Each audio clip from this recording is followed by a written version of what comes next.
Hi, my name is Vincent Fu, and this is my informative speech presentation for COM 100. So, what illness do we spend more money on in this country besides heart disease, cancer, and diabetes? Well, the answer is mental health.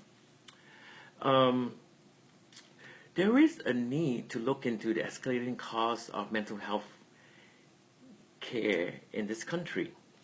And therefore, it leads me to my research question of how do other countries, manage the healthcare costs compared to this country, the U.S.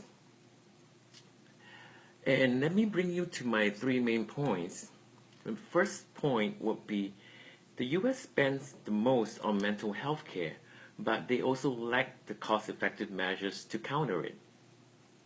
My main point number two is to look into models of care in Italy and India. And my main point number three is the U.S. needs to look at successful strategies and learn from them and possibly applying it to the healthcare system.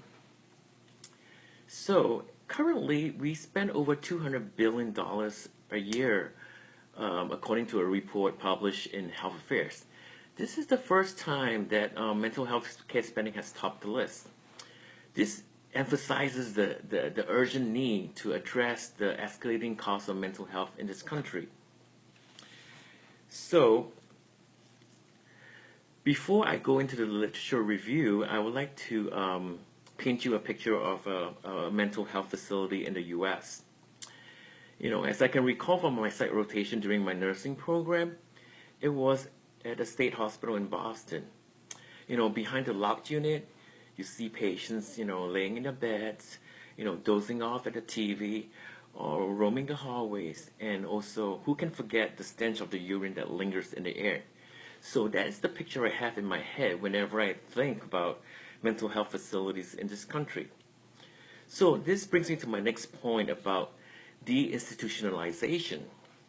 This is the model that was started, that began in Trieste, Italy. So Trieste, Italy is a city in northeastern Italy. And they started out this model by closing all mental health hospitals and redirecting their resources in opening, community-based treatments and services. And an important feature of this model is they have this community mental health centers that was built. And these community health centers are open 24 hours a day, 7 days a week. It has an open door policy, where patients are free to come in and out of the clinics, and they're able to chat with the staff, and watch TV, eat lunch or dinner at the center's free dining facilities. So basically, the community health center is like an access point for the patient's personal, practical, and social needs. Okay, so that brings me to my next case study, which is published in The Lancet. This is a case study about India. So what kind of cost-effective measures do they have? They actually are pretty innovative. They actually employ non-professionals that offer provide service to the mental health patients. So basically, these are lay counselors.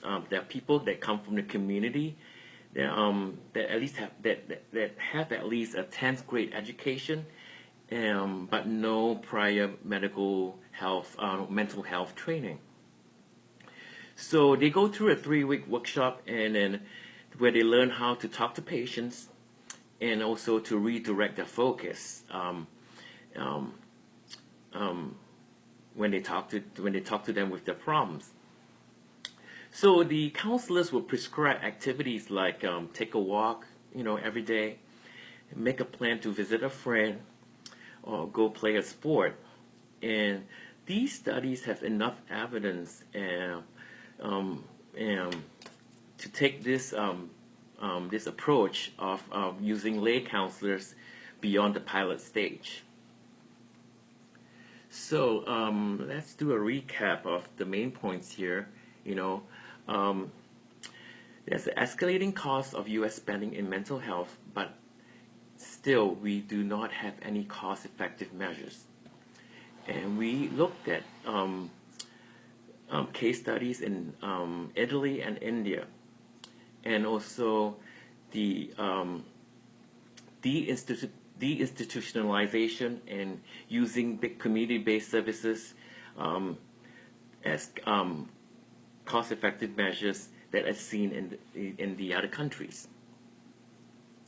So my research question is, how are other countries more effective in managing mental health care compared to the US?